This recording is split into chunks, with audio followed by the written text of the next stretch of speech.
स्वागत है आपका भारत के कर्तव्य पथ पर।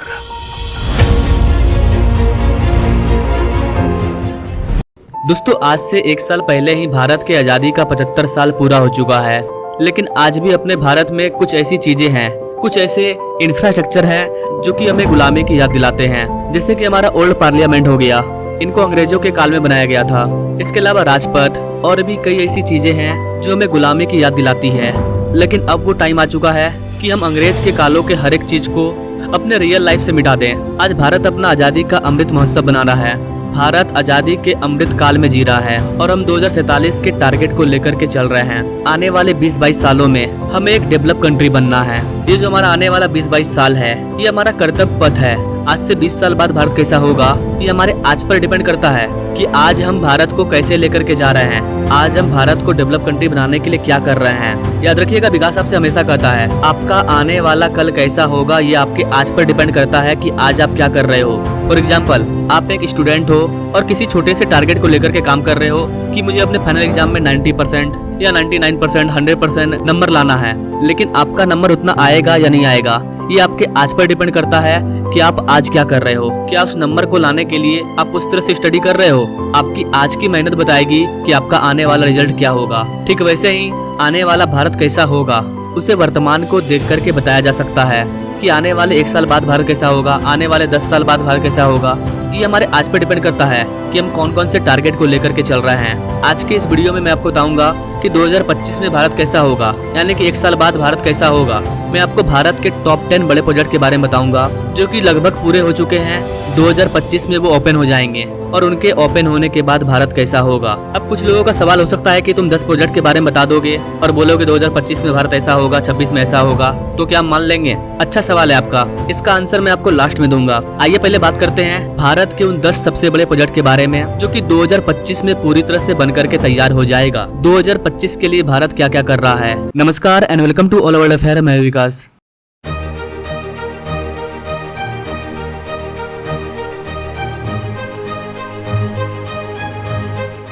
सबसे पहले बात करते हैं देश की राजधानी से। देश की राजधानी दिल्ली में एक शानदार रेलवे लिंक को बनाया जा रहा है जो कि देश का पहला रीजनल रैपिड ट्रांजिट सिस्टम है और ये लगभग पूरा हो चुका है। 2024 के लास्ट या 2025 में पूरी तरह से ऑपरेशनल हो जाएगा। इसके बन जाने के बाद ये दिल्ली और दिल्ली एनसीआर की सूरत को बदल देगा। दिल्ली के आसपास जो भी शहर है बड़े बड़े, उनको दिल्ली एनसीआर कहा जाता है। दिल्ली एनसीआर में जितने भी शहर हैं, वो सारे के सारे बड़े बड़े शहर दिल्ली से जुड़ गए हैं। मिलियंस ऑफ लोग ऐसे हैं जो दिल्ली एनसीआर में रहते हैं लेकिन काम करने के लिए दिल्ली आते हैं। ऐसी कंडीशन में दिल्ली की ट्रैफिक इतनी ज्यादा बढ़ चुकी है कि दिल्ली एनसीआर से दिल्ली तक आना और टाइम पर अपने ऑफिस पहुंचना ये इम्पॉसिबल बनते जा रहा है। जो दिल्ली मेट्रो है वो सिर्फ दिल्ली में ही चलती है, दिल्ली एनसीआर में नहीं चलती है। दिल्ली एनसीआर या दिल्ली के अगल बगल इलाकों से दिल्ली आने के लिए आपको ट्रेन को फॉलो करना पड़ता है या फिर अपनी गाड़ी। अगर आप लोकल ट्रेन से आते हैं तो उसमें भी उतना ही भीड़ है, अपने गाड़ी से आते हैं तो उसमें भी ट्रैफिक जाम हो रहा है। ऐसी कंडीशन में दिल्ली एनसीआर को दिल्ली से जुड़ने के लिए एक नए ट्रेन की जरूरत थी। हमारी जो इंडियन रेलवे है, जो हमारी इंडियन ट्रेन है जिसको कि हम आजादी के टाइम से ही देखते आ रहे हैं, उससे एक लेवल ऊंचा होता है मेट्रो, जैसे कि दिल्ली मेट्रो, और मेट्रो से भी ऊपर होता है आरआरटीएस और इसी आरआरटीएस को दिल्ली एनसीआर में चलाया जा रहा है। दिल्ली और दिल्ली एनसीआर में चारों तरफ आरआरटीएस का जाल बिछाया जा रहा है। भारत का जो पहला आरआरटीएस है उसे दिल्ली से मेरठ के बीच में चलाया जा रहा है। करीब 30,000 करोड़ रुपया की लागत से इसे बनाया जा रहा है। अभी दिल्ली से मेरठ जाने में 1.5 से 2 घंटे का समय लग जाता है, लेकिन इस आरआरटीएस की वजह से 1 घंटा से भी कम समय लगेगा। और सबसे बड़ी बात कि रोड पर जो ट्रैफिक है वो सारी ट्रैफिक उठ करके आरआरटीएस में आ जाएगी और रोड का भार कम होगा, गाड़ियां कम चलेगी तो पॉल्यूशन कम होगा, काफी ज्यादा फ्यूल भी बचेगा। अगर आप दिल्ली आरआरटीएस के बारे में डिटेल में जानना चाहते हैं, इसके लेटेस्ट अपडेट के बारे में जानना चाहते हैं, तो आप हमारे इस वाले वीडियो को देख सकते हैं। इसका लिंक मैं डिस्क्रिप्शन बॉक्स में डाल दूंगा।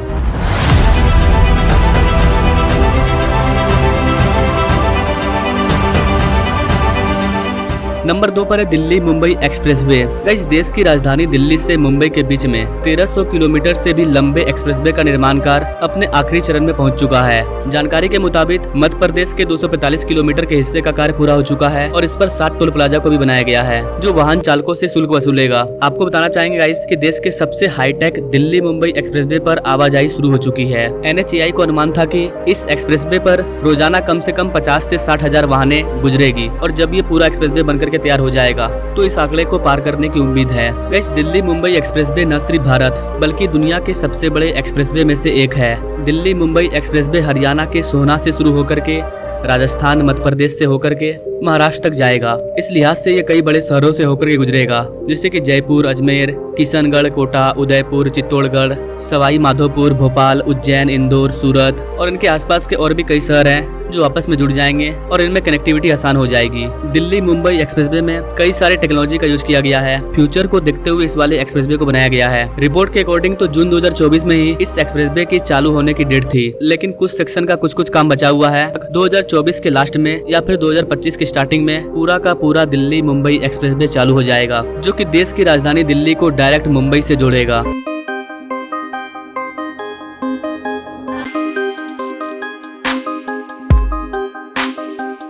नंबर 3 पर है दिल्ली देहरादून एक्सप्रेसवे। दिल्ली से देहरादून के बीच में कहीं पर 12 लेन तो कहीं पर 6 लेन एक्सेस कंट्रोल एक्सप्रेसवे को बनाया जा रहा है। ये वाला एक्सप्रेसवे भी लगभग पूरा हो चुका है। 2025 से पहले ये भी ओपन हो जाएगा। आपको बताना चाहेंगे गाइस कि दिल्ली देहरादून एक्सप्रेसवे में एशिया का सबसे बड़ा वाइल्ड लाइफ कॉरिडोर भी बनाया गया है। इस एक्सप्रेसवे की लंबाई 210 किलोमीटर है। इसे बनाने में लगभग 13,000 करोड़ रुपया खर्च हुआ है। अभी दिल्ली से देहरादून जाने में 5 से 6 घंटे का समय लगता है, लेकिन जब ये वाला एक्सप्रेसवे चालू हो जाएगा तो दिल्ली से देहरादून जाने में मात्र 2 से 2.5 घंटे का समय लगेगा, यानी कि बिल्कुल आधा समय कम हो जाएगा। आपको बता देगा इसकी यह एक्सप्रेसवे उत्तराखंड में 4 धाम राजमार्ग से जुड़ता है। उत्तराखंड में कई सारे टूरिस्ट प्लेस हैं, कई सारे मंदिर हैं। अब यहाँ पर दिल्ली से मात्र 2 से 2.5 घंटे में पहुंचा जा सकेगा। अगर आप दिल्ली देहरादून एक्सप्रेसवे के बारे में डिटेल में जानना चाहते हैं तो आप हमें कमेंट कर सकते हैं। इस पर मैं अलग से अपडेटेड वीडियो ला दूंगा। इसके अलावा मैंने पहले भी इस पर वीडियो बनाया है, आप आई बटन पर क्लिक करके उस वीडियो को भी देख सकते हैं।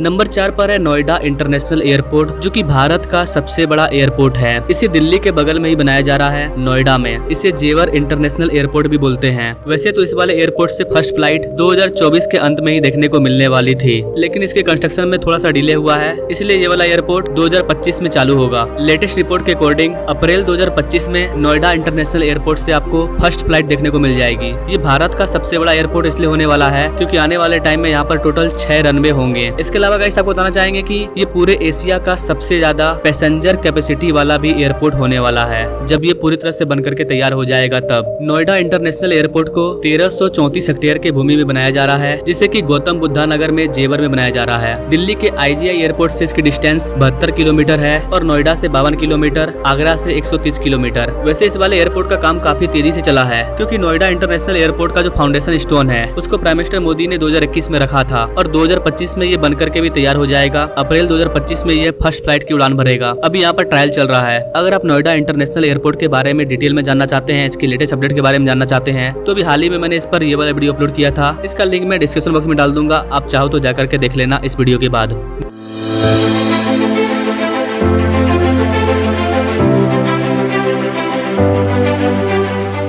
नंबर 5 पर है नवी मुंबई इंटरनेशनल एयरपोर्ट। ये भारत का दूसरा सबसे बड़ा एयरपोर्ट होने वाला है और ये वाला एयरपोर्ट भी 2025 में बन करके तैयार होने वाला है। यहाँ पर से भी आपको फर्स्ट फ्लाइट 2025 में देखने को मिलेगी। नवी मुंबई इंटरनेशनल एयरपोर्ट को नवी मुंबई में बनाया जा रहा है। नवी मुंबई इंटरनेशनल एयरपोर्ट को DB पाटिल अंतर्राष्ट्रीय हवाई अड्डा भी कहते हैं। मुंबई में जो छत्रपति शिवाजी महाराज अंतर्राष्ट्रीय हवाई अड्डा है उस पर पैसेंजर की भीड़ काफी ज्यादा बढ़ चुकी है। उसी के अल्टरनेटिव के तौर पर नवी मुंबई में नवी मुंबई इंटरनेशनल एयरपोर्ट को बनाया जा रहा है। 1160 हेक्टेयर के भूमि में इसे बनाया जा रहा है। इसे बनाने में 16,700 करोड़ रुपया खर्च होने वाला है। ये वाला एयरपोर्ट भी मार्च 2025 में बनकर के तैयार हो जाएगा। इस एयरपोर्ट का लुक काफी बेहतरीन है। इसे अडानी ग्रुप के द्वारा बनाया जा रहा है, लेकिन इससे पहले इस एयरपोर्ट का उद्घाटन दिसंबर 2024 में हो सकता है। इस एयरपोर्ट को सिडको के द्वारा तैयार किया जा रहा है। ये पूरा का पूरा ग्रीनफील्ड प्रोजेक्ट है। इसका निर्माण 3 चरणों में किया जा रहा है। पहले चरण में हर साल 25 मिलियन यात्रियों का प्रबंधन किया जाएगा यहाँ पर। जब यह एयरपोर्ट पूरी तरह से बनकर के तैयार हो जाएगा तो इसकी कैपेसिटी करीबन 90 मिलियन पैसेंजर की होगी।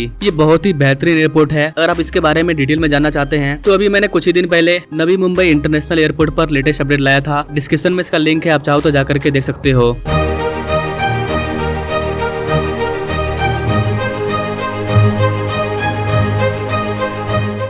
नंबर 6 पर है Chennai Bengaluru industrial corridor. Chennai Bengaluru industrial corridor लगभग 500 किलोमीटर का एक एक्सप्रेसवे है, एक गलियारा है जिसमें कई प्रमुख इंडस्ट्रियल सेंटर और शहरी टाउन शामिल हैं। ये हमारे दक्षिण भारत का काफी महत्वपूर्ण प्रोजेक्ट है। बेंगलुरु, जिसे कि सिलिकॉन वैली के रूप में जाना जाता है, बेंगलुरु हमारे इसरो का केंद्र है। वहीं दूसरी तरफ तमिलनाडु चेन्नई, उसे भी इंडस्ट्री का हब माना जाता है। जितनी भी बड़ी बड़ी मोबाइल की फैक्ट्री वगैरह है, वंदे भारत की कोच फैक्ट्री हो या फिर आईफोन बनाने वाली फैक्ट्री, हर तरह की बड़ी से बड़ी फैक्ट्री यहीं पर मौजूद है। ऐसी कंडीशन में बेंगलुरु और चेन्नई को आपस में जोड़ा जा रहा है ताकि बेंगलुरु और चेन्नई के बीच में जो भी शहर हैं, उन सबको इंडस्ट्री के रूप में डेवलप किया जा सके। इस प्रोजेक्ट में माल और लोगों की सुचारू आवाजाही सुनिश्चित करने के लिए राजमार्ग, रेलवे और समर्पित माल गलियारा का निर्माण शामिल है। चेन्नई बेंगलुरु इंडस्ट्रियल कॉरिडोर और एन्नोर जैसे प्रमुख बंदरगाहों से जुड़ा हुआ है, जिससे कि यहाँ पर लॉजिस्टिक को काफी ज्यादा बढ़ावा मिलेगा। इस इंडस्ट्रियल कॉरिडोर में इंडस्ट्री वगैरह में जो भी प्रोडक्ट बनेगा, उसे आसानी से इस कॉरिडोर के माध्यम से पोर्ट पर और पोर्ट के माध्यम से दुनिया के अलग अलग शहरों में भेजा जा सकेगा।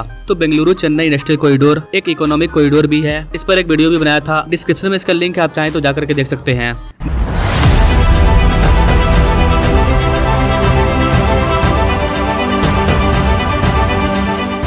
नंबर 7 पर है बेंगलुरु में बन रहा टनल।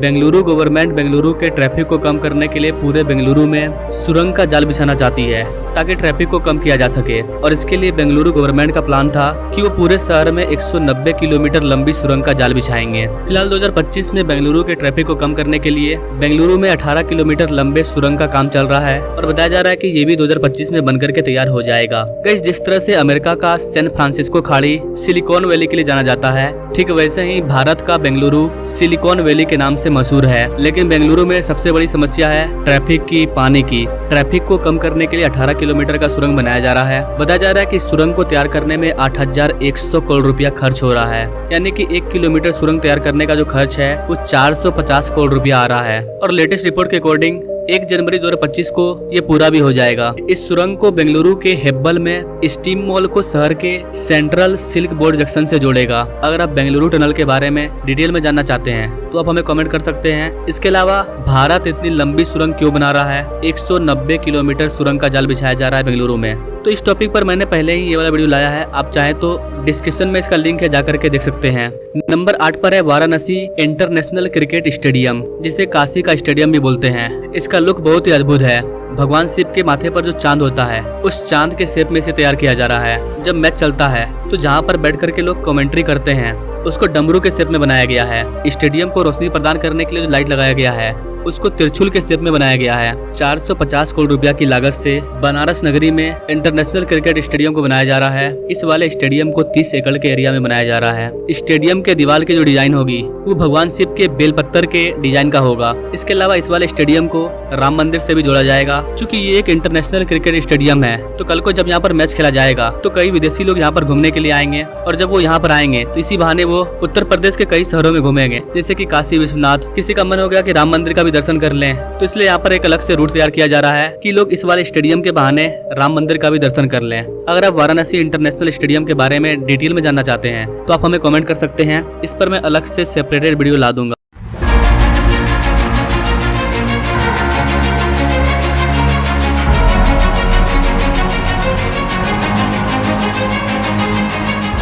नंबर 9 पर है Ganga expressway. Guys, Ganga expressway Uttar Pradesh का सबसे लंबा एक्सप्रेसवे होने जा रहा है। 2025 में प्रयागराज में महाकुंभ लगने वाला है और बताया जा रहा है कि इस महाकुंभ से पहले इस वाले एक्सप्रेसवे को खोल दिया जाएगा। गाइस, आपको बताना चाहेंगे कि गंगा एक्सप्रेसवे पहला ऐसा एक्सप्रेसवे है जिसमें कि AI ट्रैफिक सिग्नल का यूज किया जाएगा। 6 लेन का ये एक्सप्रेसवे है, जिसे कि बाद में 8 लेन कर दिया जाएगा। ये पूरा का पूरा ग्रीनफील्ड एक्सप्रेसवे है, जिसे बिल्कुल नए सिरे से तैयार किया जा रहा है। ये उत्तर प्रदेश के मेरठ जिला के बिजोली गाँव से स्टार्ट होता है और उत्तर प्रदेश के प्रयागराज जिले के जुदायूपुर गांव में खत्म होता है। ये कई बड़े शहरों को आपस में जोड़ने वाला है। गंगा एक्सप्रेसवे को गंगा के पैरेलल बनाया जा रहा है। 18 दिसंबर 2021 को इसका फाउंडेशन स्टोन रखा गया था और कहा गया था कि कुंभ के पहले से तैयार कर लिया जाएगा। अगर आप गंगा एक्सप्रेसवे के बारे में डिटेल में जानना चाहते हैं तो आप हमें कमेंट कर सकते हैं। बाकी गंगा एक्सप्रेसवे कितना खास है, इस पर मैंने अभी ये वाला वीडियो लाया था, भारत का पहला AI एक्सप्रेसवे। इसका लिंक डिस्क्रिप्शन बॉक्स में है, आप चाहो तो जाकर के देख सकते हो।